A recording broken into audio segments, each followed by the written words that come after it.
Hello, my name is Alexander Vlahos. I play Philippe Duc d'Orléans in the TV show, the old TV show, Versailles. And you are watching FrConventions.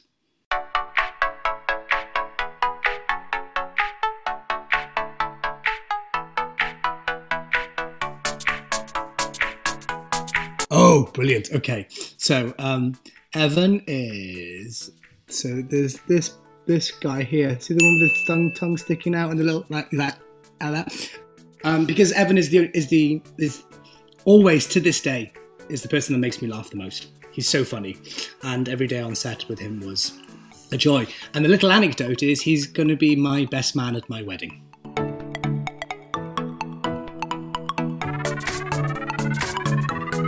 Oh, Tygh. Can you see the shady eye? Can you see this guy? This guy here, little side eye like that. Because Tygh is a smooth operator.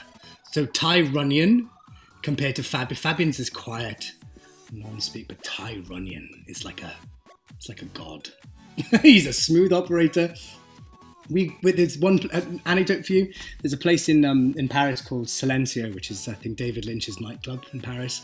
We always really wanted to get in when we first started filming. We're like, oh, wouldn't it be great if all of us could go?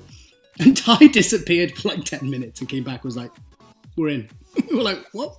But it wasn't just like 3 of us. There was about 15 of the cast. And he was like, we're in. So that's Tygh. Smooth operator. We don't know what goes on, but he just does stuff. Love Tygh.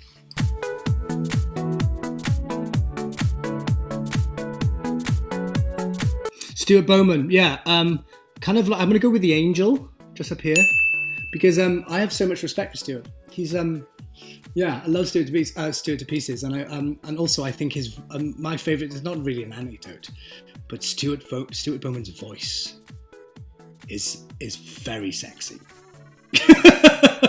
He's and also we used to take the piss out of Stuart's character because he created the idea that Bontemps would announce the king like by going the king.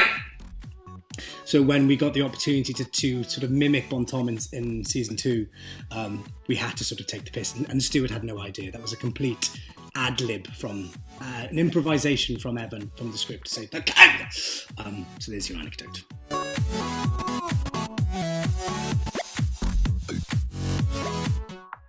George Blagden, right. So I'm going to do the upside down smiley face for George, this one here. This bad boy, only because I haven't seen George since we finished, which is a shame. But me and him played brothers on screen, and for those 4 years while I was living in Paris, I had a brother in George, yeah, I know the upside down smiley face is that I know that he's deeply happy. He's got a kid, he's got a wife, and I'm thrilled for him.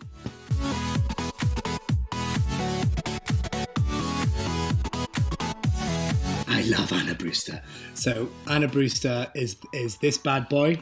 It's the heart eyes. That's Anna.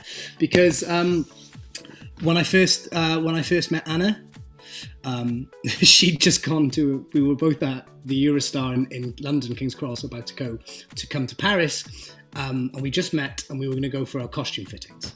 And Anna and myself had been the weekend prior. So this was Monday morning. The weekend prior, we'd both been to 2 different festivals, music festivals, and we both hadn't slept. And we met at the Eurostar, and it's the first time I was meeting her, and we both had sunglasses on, like this. And when I met her, and she looked exactly the same as me, like we both looked really rough. I was like, "You're going to be my friend for life," and she was, and she is.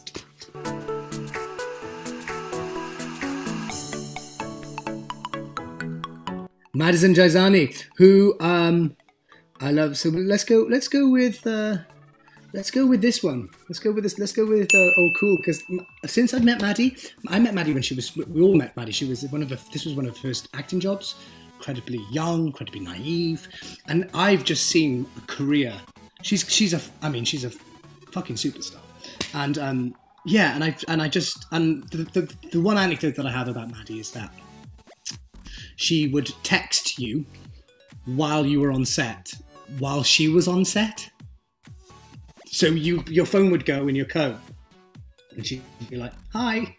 You'd look across the set, and she would just be in her costume, but she would just be texting people while we were working. So that's Maddie. Very funny. I haven't seen Nancy Drew, no, because it's on CW, isn't it? But I know that she's doing really well. She's on season 3, about to go to season 4 and 5. Like, I mean, she's a superstar. She looks incredible, and she's a wonderful actress and a wonderful person.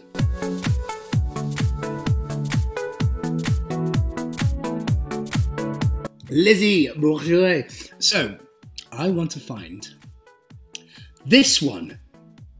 See this bad boy? See that one? That's Lizzie. Because, so here's a great anecdote. I'm filming in Bristol at the moment. I'm filming Sanditon. And I was out with some friends on a Saturday morning, we were going to get a nice brunch together. And I come around the corner, and who do I bump into but Lizzie? And I haven't seen Lizzie since Me and My Idols #1 when we did it in Paris together, right? Haven't seen her. And we bumped into each other in Bristol, which, if for those who aren't familiar with England, it's not a place that people bump into. London more so, but Bristol. But Lizzie's filming War of the Worlds here, so we're going to go see each other tomorrow night. We're going to have food together. So yeah, the surprise of seeing Lizzie, who's wonderful. It was fate. It was weird, and she had a little boy with her and her husband, and it was just lovely. It was just lovely. Big surprise.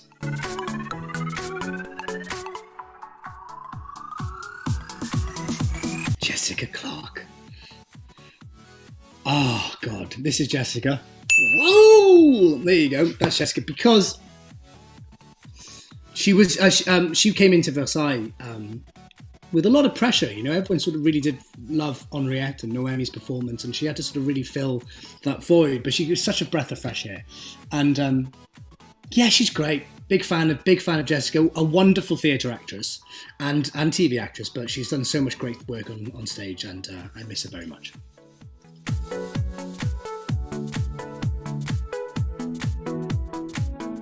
George Webster. So here we go. Let's have a look. Let's have a look for. Where's a nice? Let's go for this bad boy. Let's go for that. That's George, because that's my face every time I think of George. George. Me and George used to live around the corner from each other in London, and we used to go for lovely little coffee walks together. And George Webster, here's an anecdote for you. George Webster wrote the short film Here We Are, which I directed because I asked him to, because he's a wonderful writer. And now that film is going to go on the festival circuit. So there you go. That's another little anecdote for you.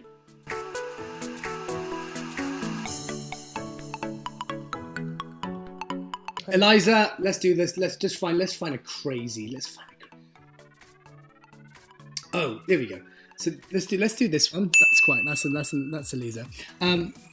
So I'll tell you a really funny story about Elisa. Was that me and George had been filming with Elisa. The very first week of filming was the baby stuff and episode 1, and I wasn't needed. And I turned up to do one scene, and George came up to me. I said, how's Elisa? He said, we're not going to get on, me and Elisa. This is what George said. I said, why? Because Elisa told me and George that our acting was too British for the show.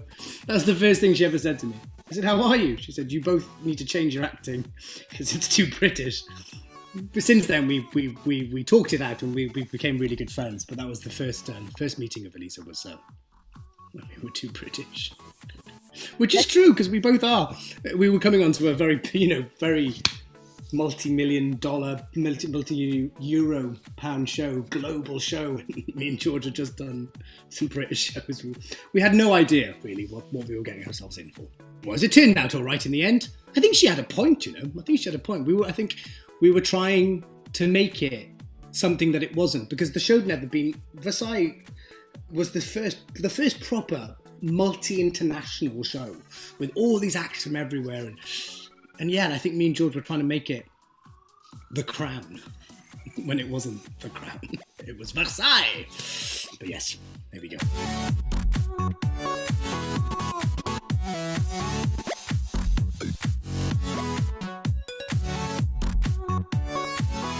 Thank you very much. That was a great game. Let's continue to do this always. Me and you, just even if no one's filming, no Zoom, just meet up, play a random game.